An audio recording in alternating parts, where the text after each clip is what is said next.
सुलेमान और उसकी 1000 पत्नियों की कहानी, चुनाव और उनके परिणामों का पाठ। राजा सुलेमान, जो अपनी बुद्धिमानी, धन और शक्ति के लिए प्रसिद्ध थे, इस बात का उदाहरण है कि कैसे सबसे बुद्धिमान व्यक्ति भी गलत निर्णय लेकर विनाशकारी परिणाम झेल सकता है। बाइबल में दर्ज सुलेमान की कहानी हमें एक गहरा पाठ सिखाती है। हमारे हर निर्णय के परिणाम होते हैं, अच्छे या बुरे। उनके निर्णय, विशेष रूप से एथा अब 1000 पत्नियां और उपपत्नियां रखने का निर्णय, हमें चेतावनी देता है कि निर्णय लेने से पहले सावधानी पूर्वक सोचें, विशेषकर वे जो विश्वासघात या नैतिक समझौते की ओर ले जा सकते हैं। सुलेमान की प्रारंभिक बुद्धि और परमेश्वर की आज्ञाएं। सुलेमान ने अपने शासन की शुरुआत परमेश्वर के प्रति समर्पित हृदय के साथ की। राजा 3:9 में उन्होंने विनम्रता से प्रार्थना की, अपने दास को ऐसा हृदय दे जो तेरे लोगों का न्याय कर सके और भले और बुरे में अंतर कर सके। परमेश्वर ने उन्हें बुद्धि, धन और सम्मान दिया और उनसे वादा किया कि यदि सुलेमान उसकी आज्ञाओं का पालन करेंगे तो उन्हें और भी अधिक आशीर्वाद मिलेंगे। इससे ही 3 आशा 12-14।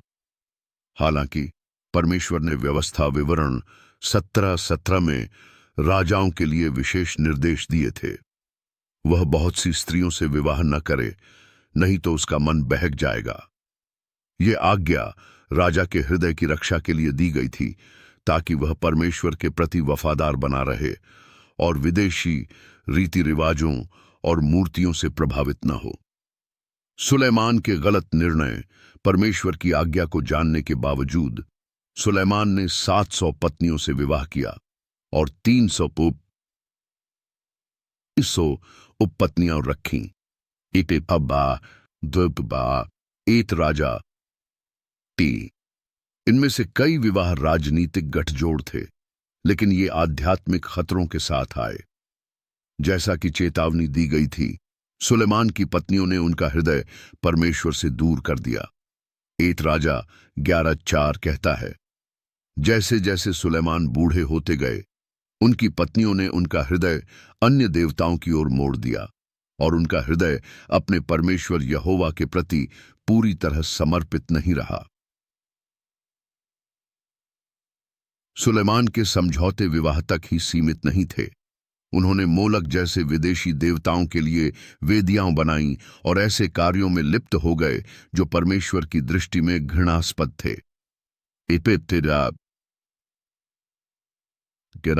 में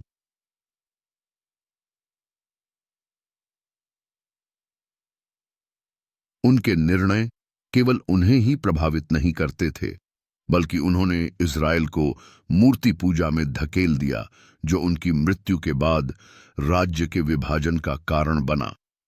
वो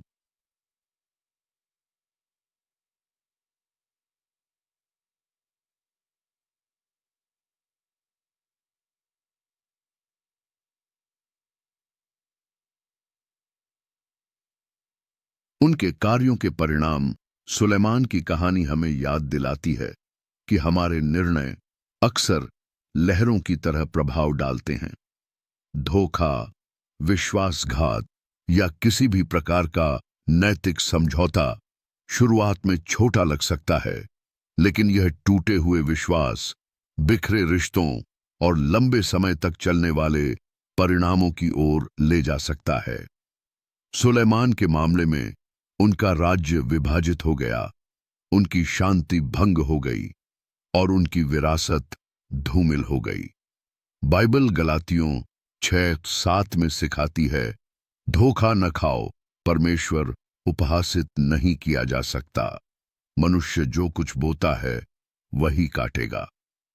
सुलेमान ने अपनी अवज्ञा के कड़वे फल काटे जैसे कोई भी व्यक्ति जो धोखा देता है या अपनी ईमानदारी से समझौता करता है, उसे परिणाम भुगतने पड़ते हैं। कार्य करने से पहले सोचें। सुलेमान का पछतावा सभोपदेशक 2:11 में स्पष्ट है। जब मैंने अपने हाथों के सारे काम और जो कुछ मैंने कड़ी मेहनत से किया था उस पर ध्यान दिया तो सब व्यर्थ था, हवा को पकड़ने के समान। उनके आनंद, शक्ति और धन की खोज उन्हें खाली छोड़ गई, क्योंकि वे परमेश्वर के उद्देश्य से अलग थीं। यह कहानी आज हमें चुनौती देती है। क्या आप अपने जीवन साथी को धोखा देने, किसी प्रियजन के साथ विश्वासघात करने या ऐसा निर्णय लेने के बारे में सोच रहे हैं जिसे आप गलत जानते हैं? सुलेमान के बारे में सोचें। गलत निर्णय का तात्कालिक आनंद उस दीर्घकालिक पीड़ा के लायक नहीं है जो यह ला सकता है। जैसा कि नीति वचन 14:12 चेतावनी देता है, एक रास्ता ऐसा होता है जो मनुष्य को सही लगता है, परंतु उसका अंत मृत्यु की ओर ले जाता है। ईमानदारी और विश्वास योग्यता चुने, प्रलोभन में पड़ने के बजाय ईमानदारी को चुनें। सभोपदेशक 12:13 में सुलेमान के शब्दों को याद रखें। परमेश्वर का भय मानो और उसकी आज्ञाओं का पालन करो, क्योंकि यही सब मनुष्य का कर्तव्य है। परमेश्वर और दूसरों के प्रति विश्वास योग्यता सच्चा आनंद और स्थायी शांति लाती है। हर बार जब आप गलत निर्णय लेने का प्रलोभन महसूस करें तो अपने आप से पूछें, क्या यह निर्णय परमेश्वर का आदर करेगा? मेरे कार्यों के संभावित परिणाम क्या हैं? क्या यह क्षणिक आनंद उन लोगों का विश्वास खोने के लायक है जिन्हें मैं प्यार करता हूं? अच्छे निर्णय लेने की प्रेरणा।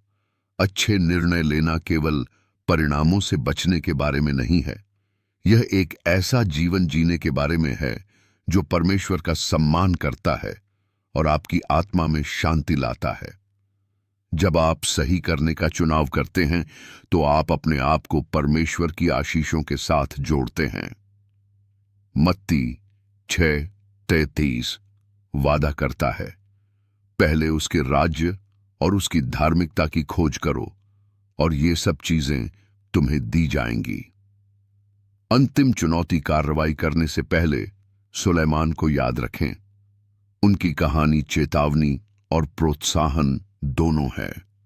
धोखा, चाहे वह रिश्तों में हो, काम में या जीवन के किसी भी क्षेत्र में, ऐसे परिणाम लाता है जो न केवल आपको बल्कि आपके आसपास के लोगों को भी प्रभावित करते हैं। विश्वास योग्यता, ईमानदारी और परमेश्वर की आज्ञाकारिता को चुनें। जैसा कि सुलेमान ने अंततः महसूस किया, परमेश्वर के बिना जीवन व्यर्थ है, लेकिन उसके साथ जीवन उद्देश्य और शांति से भरा हुआ है। परमेश्वर का भय मानो और उसकी आज्ञाओं का पालन करो। सभोपदेशक 12:13। आपके आज के चुनाव आपका कल बनाते हैं। बुद्धिमानी से चुनें।